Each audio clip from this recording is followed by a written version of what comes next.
Hello, hello, et bien voilà, je pense que nous sommes en direct. Bonjour tout le monde. Bon, et bien je suis contente de vous retrouver pour le deuxième atelier en Facebook Live sur la feuille de route. Alors, vous avez été nombreux au fait à m'envoyer des messages autour de votre feuille de route, aussi nombreux à rejoindre le groupe Facebook. Depuis hier, nous avons plus de 17 personnes qui ont rejoint le groupe des éco-entrepreneurs 5.0. Donc, je vous souhaite à toutes et à tous la bienvenue. Voilà, dans ce groupe, je suis ravie de vous accueillir et surtout, prenez comme habitude à partir de maintenant, tous les mercredis et quelquefois les jeudis, je vais vraiment vous partager des ateliers autour de toutes les thématiques, n'est-ce pas, qui sont exercées, que l'on a justement à prendre en compte euh, quand on veut entreprendre son projet avec la nature et dans une vision écologique. Alors, bonjour. Alors, évidemment, je vais vous demander de me mettre votre prénom. Vous savez qu'avec StreamYard, en fait, il me met tout simplement Facebook User, donc je ne sais pas qui est là. En tout cas, je vois qu'il y a des personnes qui sont connectées et qui disent bonjour et super, mais ok, mettez-moi votre prénom pour que je sache qui est là. Alors, pour les nouvelles personnes qui nous ont rejoints, je vais me présenter rapidement. Donc, je suis Sarmina Benmechri, donc je suis docteur en écologie, je suis expert en écotourisme, mais je suis surtout, je dirais, quelqu'un de terrain. Moi, j'ai 33 ans d'expérience de terrain dans le domaine de la création de projets, vraiment avec une grande envergure, puisque quand je prends un projet, c'est plus un programme, ça peut être sur quelques milliers de kilomètres. Mon dernier projet, c'était sur 2500 kilomètres et ça consistait à déployer eh bien, toute une approche écologique, économique, environnementale, humaine, sociétale pour revitaliser les oasis marocaines. Donc, et ce projet, ça a été vraiment pour moi une expérience incroyable parce que ça a été aussi la synthèse de 15 années que je venais de passer à traverser les déserts du monde, depuis le désert d'Arabie, depuis le Sahara, depuis le Sinaï, depuis la Mongolie, depuis l'Afrique, etc. Et où j'ai vraiment été à la rencontre des peuples premiers. Et cette rencontre a juste transformé ma vie. Et c'est ce qui m'a emmené, c'est vraiment toute cette synthèse entre à la fois la scientifique qui a été pendant 7 ans chercheur au Muséum d'histoire naturelle à Paris, la femme qui a mené en place et qui a mis en place des projets, et puis celle qui a vraiment crapahuté pour découvrir tous les secrets de la planète. Mais c'est aussi, je dirais, la femme inspirée, parce que depuis l'âge de 9 ans, c'est vraiment ce que je veux faire. Et tout le monde me disait, mais t'es dingue, on ne peut pas avoir un métier autour de ça. Et puis, bah, j'y ai cru. Et finalement, aujourd'hui, eh bien, mon rêve est devenu ma réalité. Et c'est ce que je partage avec vous. Mais c'est aussi ce que j'ai partagé pendant 33 ans. Donc, ce que je veux aussi vous dire, c'est que travailler avec moi, c'est avoir ces 30 ans d'expérience dont vous pouvez bénéficier. Mais c'est aussi aujourd'hui, voilà, moi, la transition écologique, les projets éco-responsables, c'est pas depuis la Covid, hein. C'est ce que je pratique depuis 1992, depuis le sommet de Rio. Et donc, ça veut dire qu'aujourd'hui, j'ai suffisamment de recul à travers les projets que j'ai menés, puisqu'il y a des projets qui ont aujourd'hui 10 ans, 15 ans d'activité, qui sont toujours des projets prospères, qui sont toujours des projets innovants. Donc, on a ce retour sur qu'est-ce qui marche, qu'est-ce qui ne marche pas, pourquoi ça marche, pourquoi ça ne marche pas. On a des réponses à ce qui se passe actuellement à l'échelle de la planète. Parce que quand vous gérez des projets en lien avec toutes les formes de désertification, ce que nous sommes en train de traverser actuellement en études, eh bien, ce sont des situations de crise. Et on se rend compte que les situations de crise, déjà, sont juste des cycles qui sont inscrits dans l'univers dans l'évolution même de la planète, au fait, dans l'évolution même des écosystèmes. Je dirais que le seul véritable écosystème, qui est l'écosystème qui se réinitialise continuellement à l'échelle de la planète, il y en a un seul, c'est un seul élément, c'est l'élément eau. L'eau qu'on boit aujourd'hui, l'eau qu'on a dans les écosystèmes, elle a 4,5 milliards d'années et elle refait des cycles. Mais tous les écosystèmes se sont refaits il y a quelques millions d'années. Eh bien, les déserts étaient des océans. Nous sommes passés par l'ère des glaciations, nous sommes passés par des grandes ères aussi de désertification, mais qui ont permis à toutes les espèces d'évoluer. Voilà. Et je pense qu'aujourd'hui, nous sommes à une période d'évolution, je dirais, cruciale de notre humanité et pour aller vers autre chose. Ce autre chose, eh bien, nous avons à le co-créer avec la planète.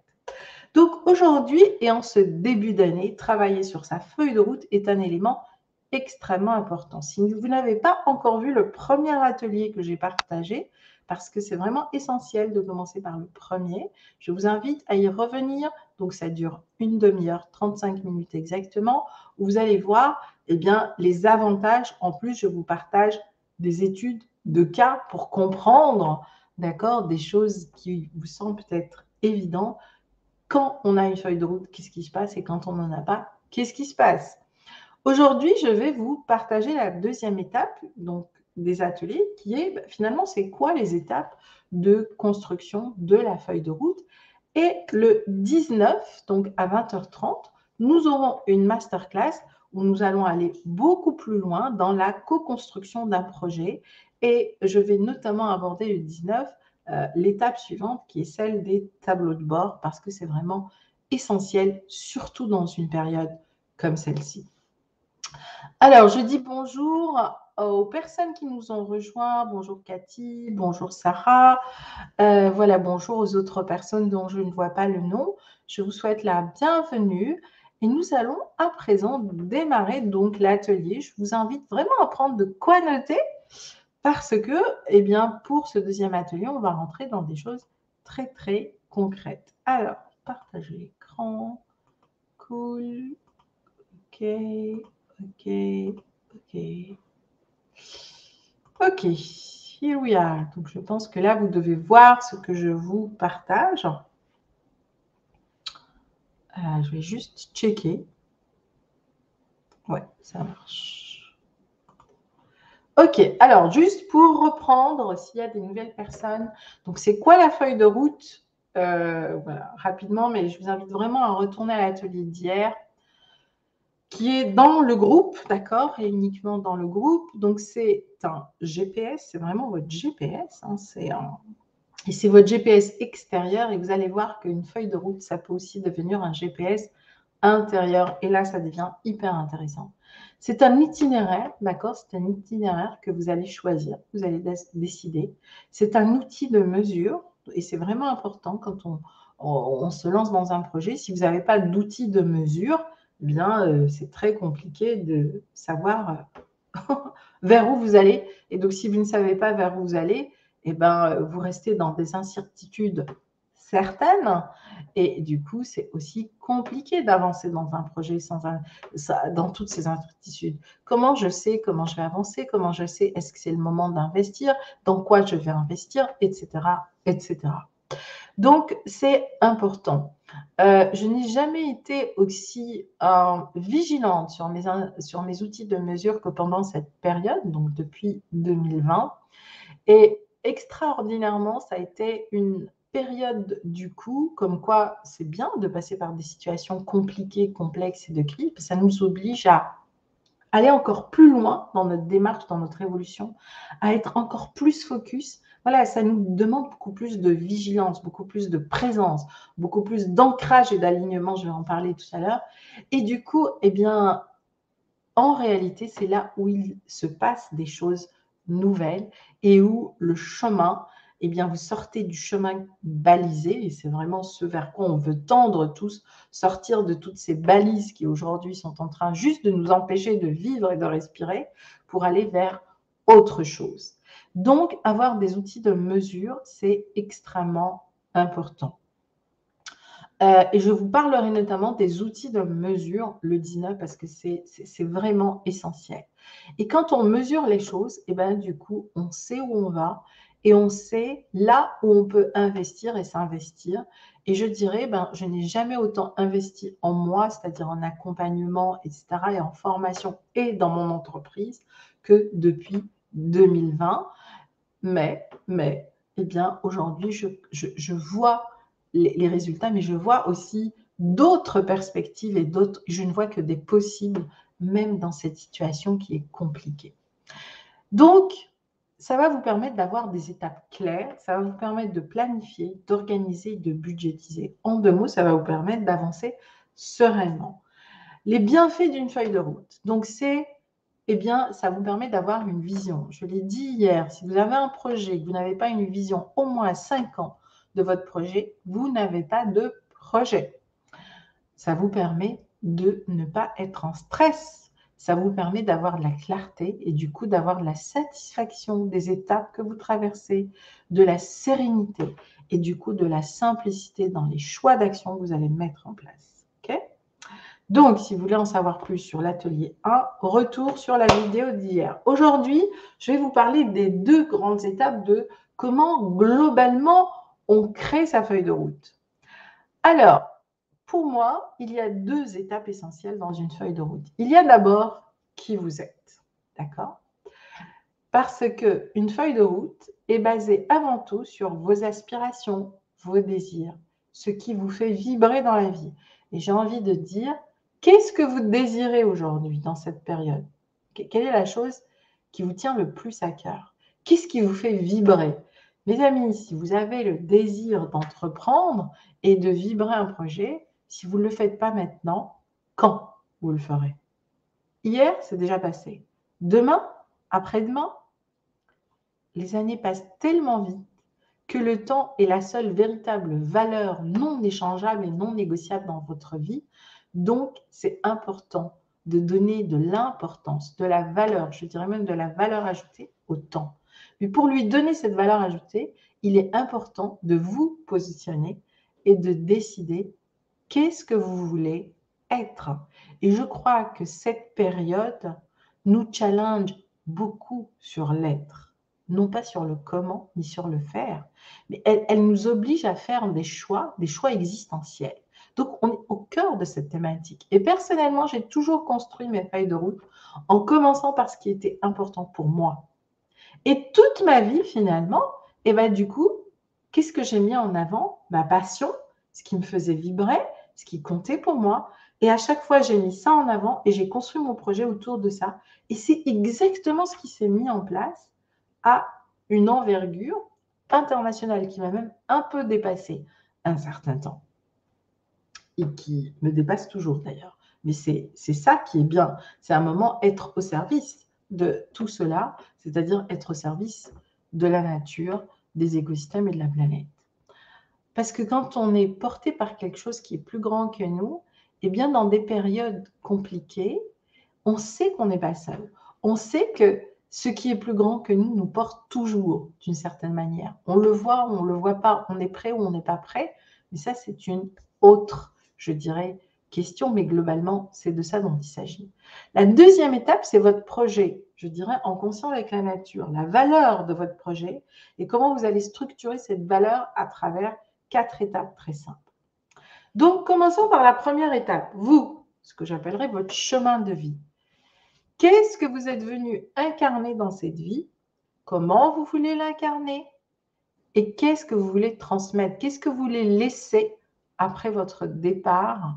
Quelle est la trace? Quelle est l'empreinte, j'ai envie de dire, énergétique, écologique de votre ADN d'entrepreneur que vous voulez laisser? Quelle est la mission de vie que vous vous donnez? D'accord? Personnellement, à l'âge de 9 ans, je connaissais ma mission de vie, puisque quand on me disait, Sabrina, qu'est-ce que tu veux faire? Eh bien, je disais, moi, je veux guérir la planète. Et c'est pas par hasard qu'aujourd'hui, je suis docteur en écologie. Et ça a été vraiment ce qui m'a drivé tout au long de ma vie. Je ne savais pas comment allait se passer le chemin, les épreuves, ce que j'allais devoir, les choix que j'allais devoir faire, etc. Ça fait partie de l'aventure.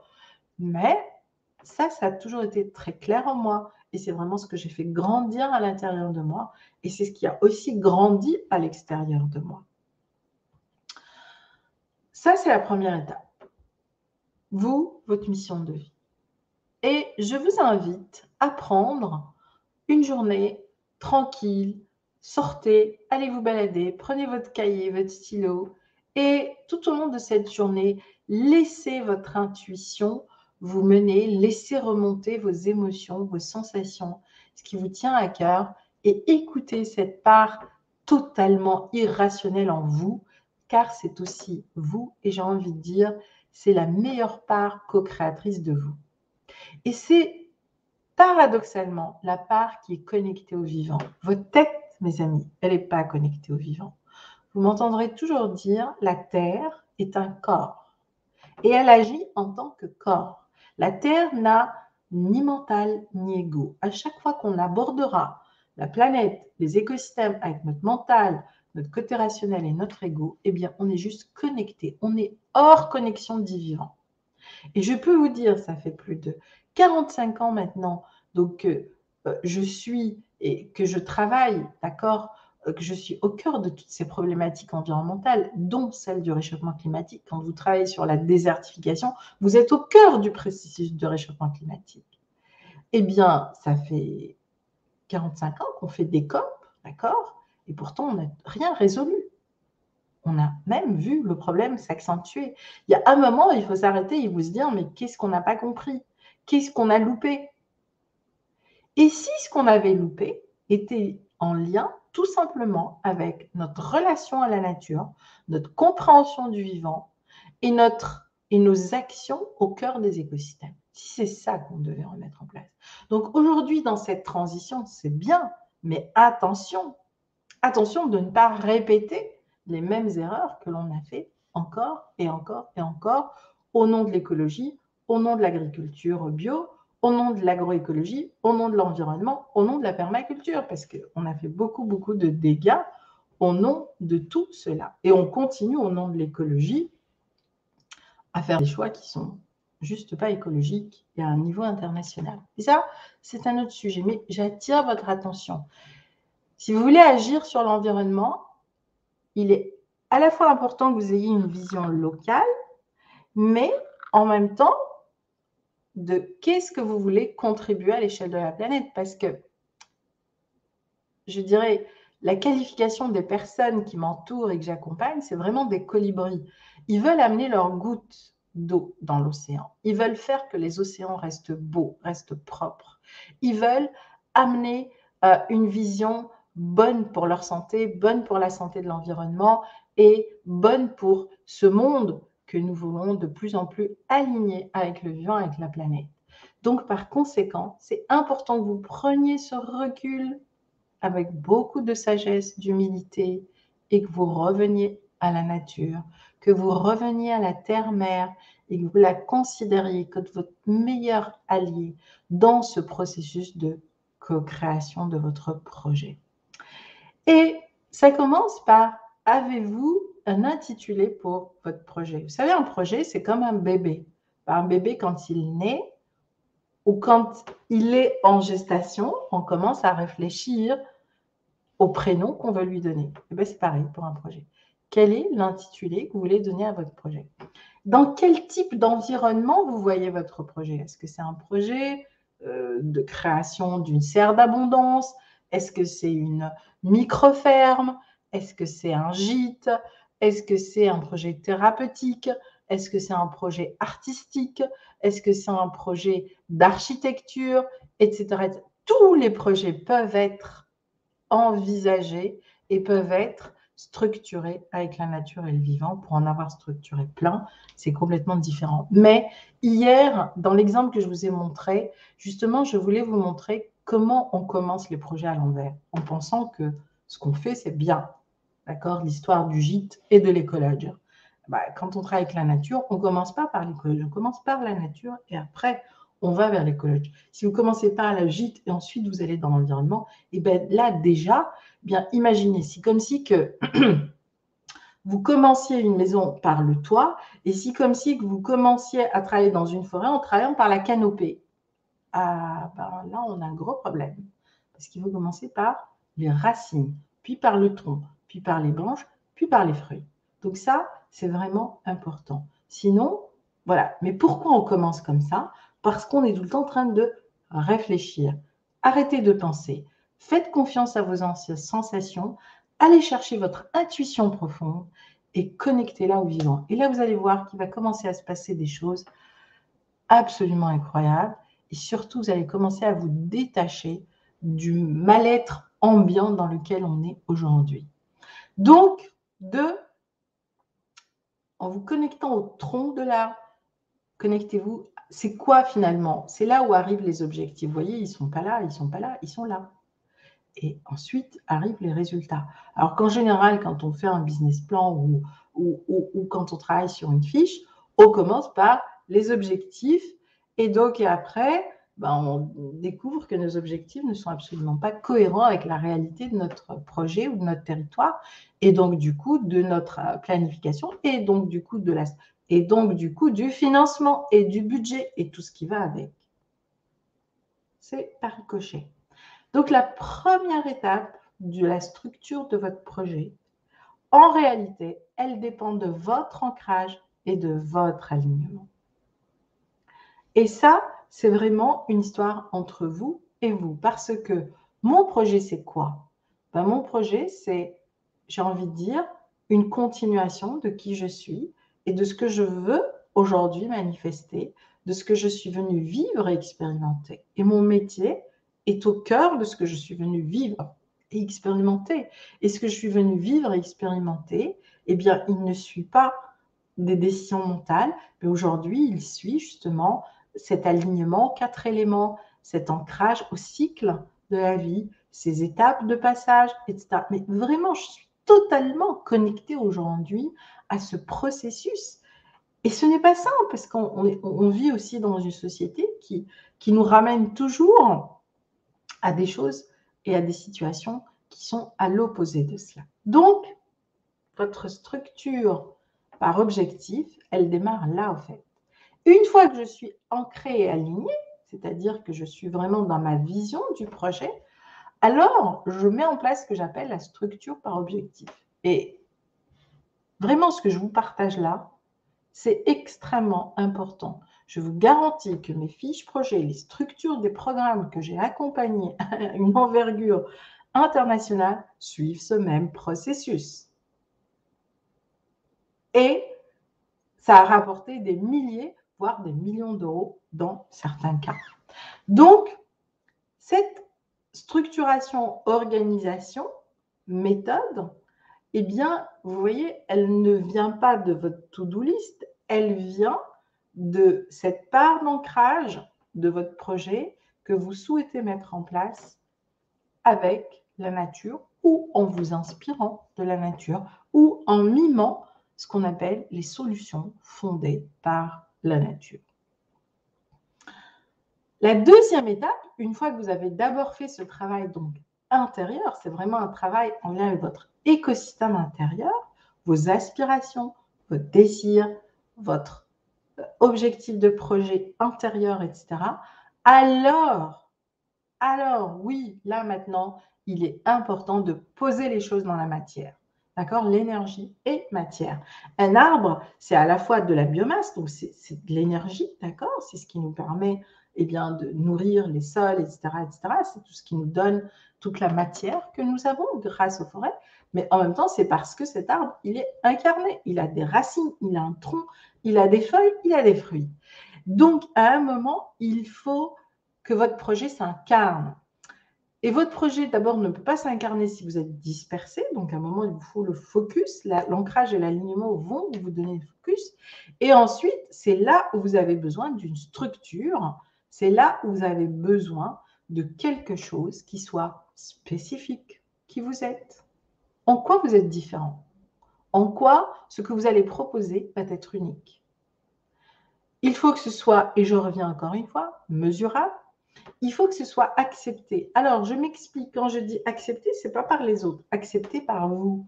Parce que si vous êtes en conflit intérieur avec ce que vous voulez faire et la manière dont vous voulez le faire, eh bien, je peux vous dire que vous allez perdre énormément de temps, d'énergie, d'argent, etc.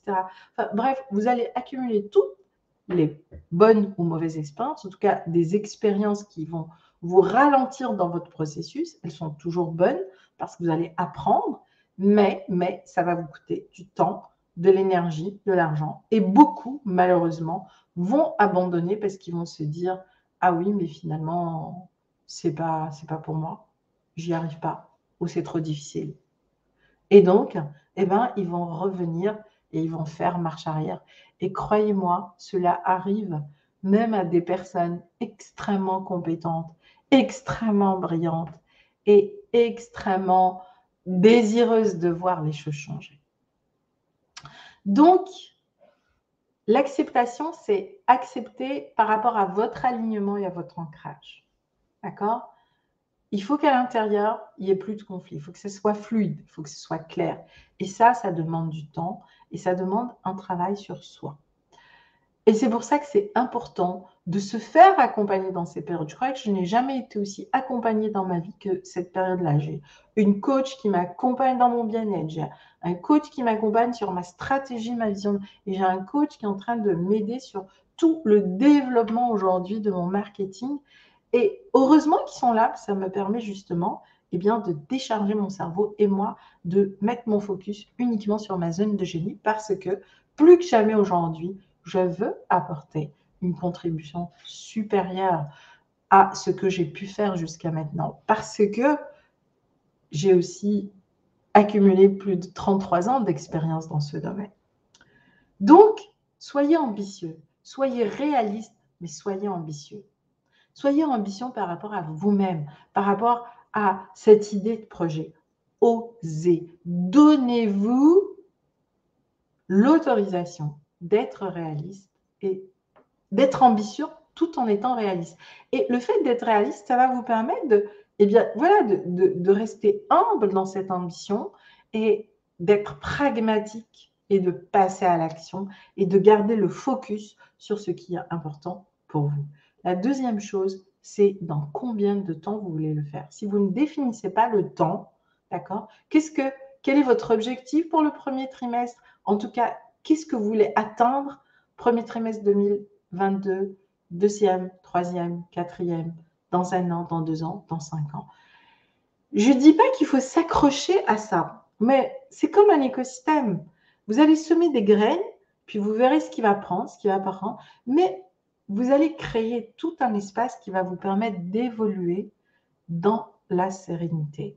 Et donc, être défini dans le temps, ça ne veut pas dire s'accrocher en temps, ça ne veut pas dire courir après le temps, ça ne veut pas dire s'enfermer dans la to-do list, ça veut dire évoluer dans l'expression du temps et comment ce temps va arriver en vous proposant aussi les opportunités.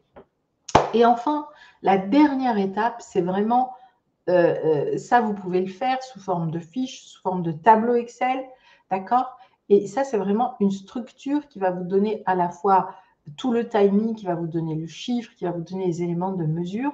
Donc, c'est ce que j'appelle la fiche projet. Donc, cette fiche projet, vous voyez, première étape, c'est quoi ma mission? Donc, c'est quoi votre but ultime, d'accord? Qui est non négociable aujourd'hui dans votre vie.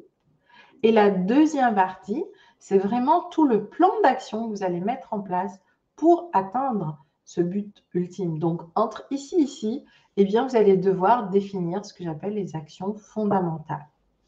Et ces actions fondamentales sont un écosystème qui vous permet aussi de mesurer le chemin que vous allez parcourir. Je ne vais pas rentrer dans le détail de cela. Ça, c'est vraiment ce que je vais vous détailler le 19, donc à 20h30. Je vais vraiment rentrer dans ce détail et vous allez comprendre et découvrir comment finalement on peut arriver à cette structure projet, d'accord, La deuxième étape, c'est OK, donc une fois que j'ai mon but ultime, c'est quoi à partir de l'intitulé de mon projet, comment je vais créer cet écosystème et comment je vais le créer à court terme et comment je vais le créer à moyen et long terme, en tout cas au moins sur 5 ans, et comment je vais définir un nouveau plan d'action par rapport à ça. Et enfin, la troisième étape, c'est la description du projet. Comment je vais décrire, d'accord, grâce et avec l'objectif principal. Donc là, on passe d'un objectif ultime à un objectif principal. Mon projet, comment mon projet va avoir un impact sur ma vie familiale, sur ma vie professionnelle, sur ma communauté. Et enfin, comment je vais déployer ce projet dans le temps et comment je vais allouer les moyens pour le réaliser. Et ça, c'est la quatrième étape, justement, de la structuration de la feuille de route. Maintenant, c'est comment je vais co-créer cette feuille de route. Non pas juste avec mon cerveau, mais aussi avec les éléments, avec les 4 éléments, avec les cycles, avec ce qui est juste pour moi, ce qui est juste pour mon entourage, ce qui est juste pour la planète. Comment je vais mettre l'argent au service de ça, d'accord? Comment je vais créer, j'ai envie de dire, mon concept unique avec la nature, comment je vais structurer mon offre à forte valeur ajoutée et comment je vais déployer grâce à ça mon écosystème, au fait, d'entreprise, donc l'écosystème que je vais mettre en place pour vendre mes services, pour créer mon lieu.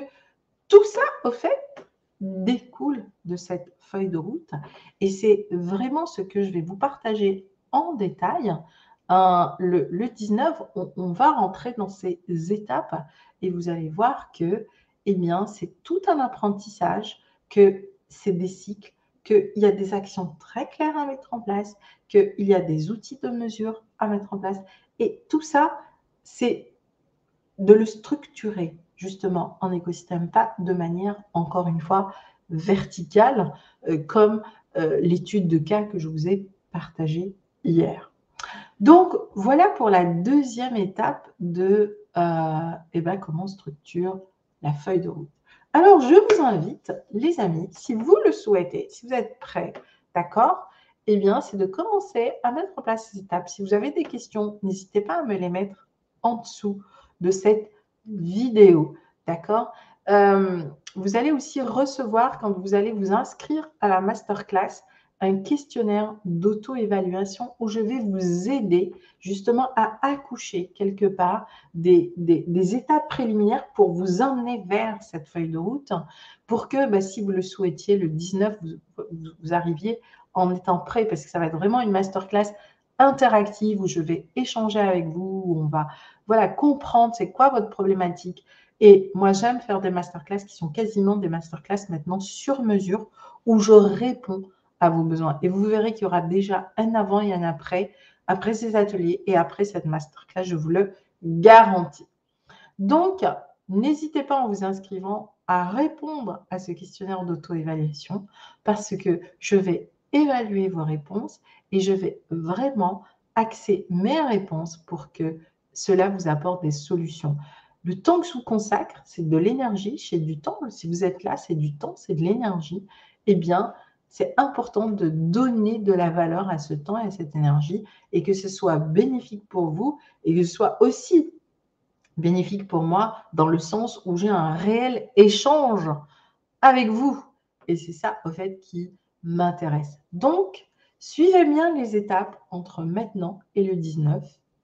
Et je vous retrouve le 19 au soir à 20h30 pour continuer à avancer sur comment justement créer votre projet éco-responsable et vivant en 2022. J'ai envie de dire en 2022, comment on crée un projet avec la nature, avec le vivant. Alors oui, 2022 nous challenge différemment par rapport à ce qui se passe actuellement. Il faut en tenir compte.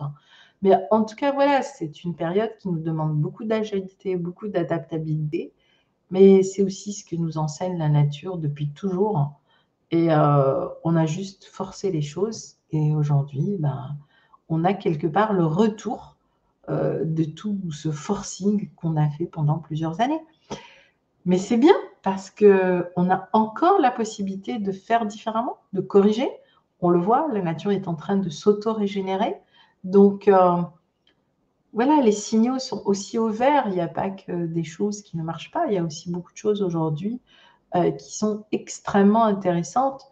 Donc, s'appuyer sur ce que j'appelle les solutions fondées sur la nature pour amener des projets vivants, éco-responsables et pour aller dans des niches lucratives dans ces domaines-là, eh bien, c'est tout, entre autres, ce que je vais vous partager donc le 19.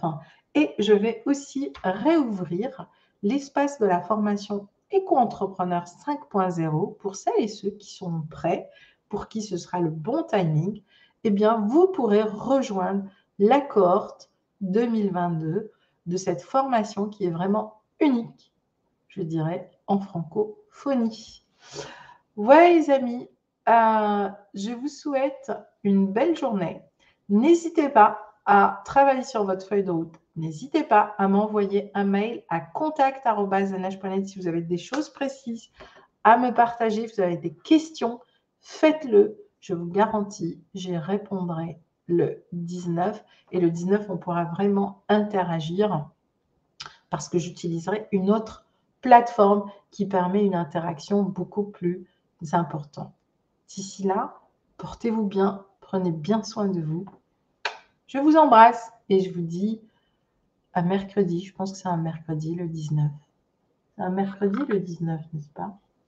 Je crois. Bon, vérifiez dans votre agenda. De toutes les façons, vous recevrez toutes ces informations dans votre boîte mail. Et bien sûr, je souhaite la bienvenue à toutes les personnes qui sont arrivées, dont je ne vois pas les noms. Je suis désolée, mais voilà, donc je vous vois quand même. Je vous embrasse et je vous souhaite une très belle journée. À très bientôt.